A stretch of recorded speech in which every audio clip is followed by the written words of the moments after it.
You might recognize the man sitting to my left as the head coach of the Toronto Raptors. What you might not know about Dwane Casey is at the age of 3, he moved from Indiana to Morganfield, Kentucky in 1960, which just happens to be the year that Muhammad Ali captured gold for the United States of America in Rome. Thank you for stopping by. I really appreciate it. No problem, Tim. No problem whatsoever. You know, this week has been a tough week with Muhammad Ali dying, former Cassius Clay. Yeah. And then also too with Gordie Howe passing away today, and so it's been a historical week and it'll be a time that we won't forget. I have to imagine that Muhammad Ali might mean more to a man like yourself growing up in Kentucky in the 1960s and being African American. What did Muhammad Ali mean to you? Well, a lot, because you know when I was growing up until grade 4, we went to segregated schools. And as when Muhammad Ali was just getting going, when he had his title stripped from him, he changed his name from Cassius Clay to Muhammad Ali, started fighting for civil rights for the African Americans at the time. Really meant a lot. He was like our idol. Along with Martin Luther King, there's probably 2 most powerful people in our lives growing up in the South that we could say, hey, these people are fighting for us. And he was that. He was fighting for the everyday person. And it's very ironic, Tim, and I was just thinking about this the other day, how he changed his name to a Muslim name. At that time, we didn't think a lot about it, but you know, with the issues going on today with the Muslim faith, he was true to his word. He's been a true Muslim for a long time, but how ironic it is, you know, at that time, changed his name from Cassius Clay to Muhammad Ali, but we thought he was doing it to really fight for us for civil rights, but he did in so many ways by not going and fighting in the Vietnam War, but just a great example for us as young people growing up in the South. It is amazing to think how at one time so polarizing and sacrificing so much for his conviction, and by the end being so loved. It's almost a great reminder to all of us who sit in the public eye of how things can change and how life evolves. No question. And by the time I met him, I was coaching with the Seattle Supersonics. I met him in a restaurant in L.A. And, you know, he knew I was there with, I think it was Sean Kemp and another player. I think it was Gary, it might have been Gary, but we were at a restaurant in L.A. and he came by the table to do magic tricks. And I was so in awe to meet him. You know, I wanted to tell him how I watched him as a little kid, but it wasn't the time to do that. But, you know, I was just so in awe, but he wanted to do his magic tricks, and Parkinson's had slowed him down quite a bit, but he knew who we were, and he knew what he was doing and everything, but he kind of had his 2 or 3 people and just did his magic tricks table, said hello, and kept going. But you know, it's amazing how he went from a villain, so to speak, to to most people of that time, until the most beloved, most iconic hero athlete that we'll ever know.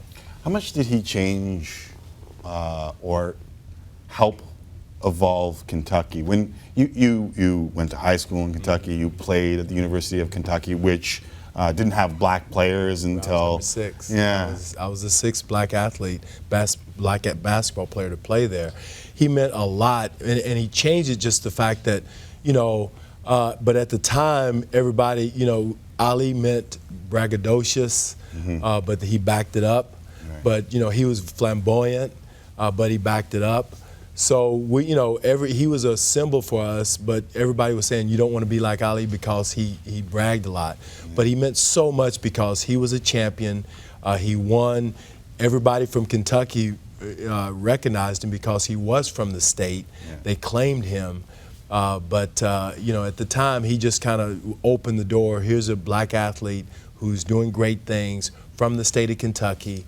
That we were very proud of as athletes ourselves, and going to Kentucky, being the the 6th black basketball player to play there, you know, we kind of could recognize with him because we were new on the block. We were trying to make inroads at the University of Kentucky, and again, he opened doors for all of us. And again, he went from being the villain to the saint that he is today. And it's amazing to think. I mean, when Adolph Rupp was there and you ended up being a captain on that team. A lot of the people that I'm hearing speak today spoke of confidence that Cassius Clay or Muhammad Ali instilled in him. Are you one of those? No question, Tim. I think that's something that he gave us a voice.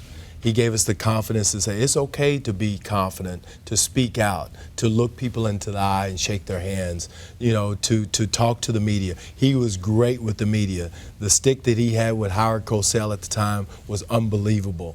And so it gave us confidence to say, you know, to look at the camera, to do interviews and stuff like that.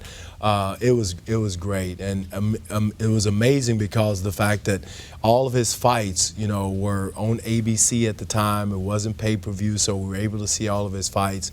The Thrilla in Manila, the Rumble in the Jungle, in the Congos.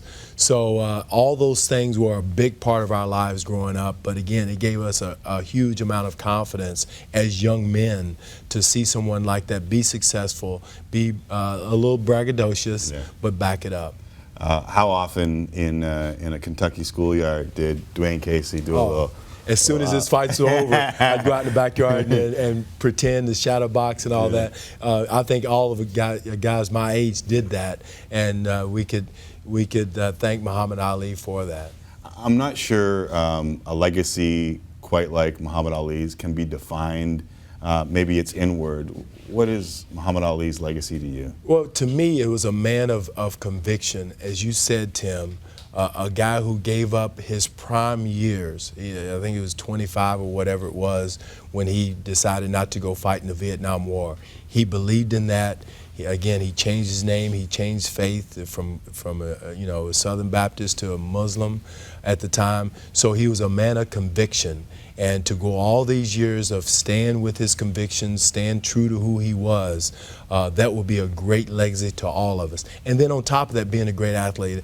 Another story I will never forget, I was at the '96 Olympics in Atlanta, and the lights were out in the stadium, and all at once this big spotlight comes up, and it brings tears to my eyes now, and there's Muhammad Ali shaking with the Parkinson's disease to light the torch. That was a very important moment in my life. I'll never forget that as long as I live. Why did it hit you so hard? Well, it's just because of who he was, and then, you know, having the Olympics in Atlanta at the time, and it was just what he stood for, all the things we just talked about.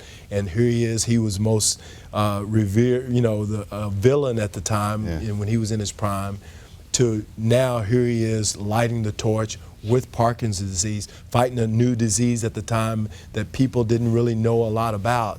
And, you know, there he is lighting the torch for one of the most important sporting events in the world. You know, I do believe in what Jim Brown said when he said that he became a hero once his voice was taken away, his inability to speak his mind. But I also believe that glisten in your eye right now speaks to the courage of fighting something like that for 35. It wasn't just changing the name to Muhammad Ali. It wasn't just. It was to battle that disease for 35 years took just as much courage. There's no question with that. To go through it, he went through. I think he had contracted when he was like 38, or he was very young when he had it. And you can imagine the strength and the energy it takes from you to fight that, and then to still accomplish the things, the social movements, all the fights that he fought throughout his life, and have that disease. And that's, again, that was one of the main reasons why to see him in that state, to light the torch in '96 at the Olympics was gut-wrenching, just to see that how much he meant to everyone. And yet still iconic. An amazing perspective. Thank you very much. Thank you, Tim. Thank you, buddy. Okay.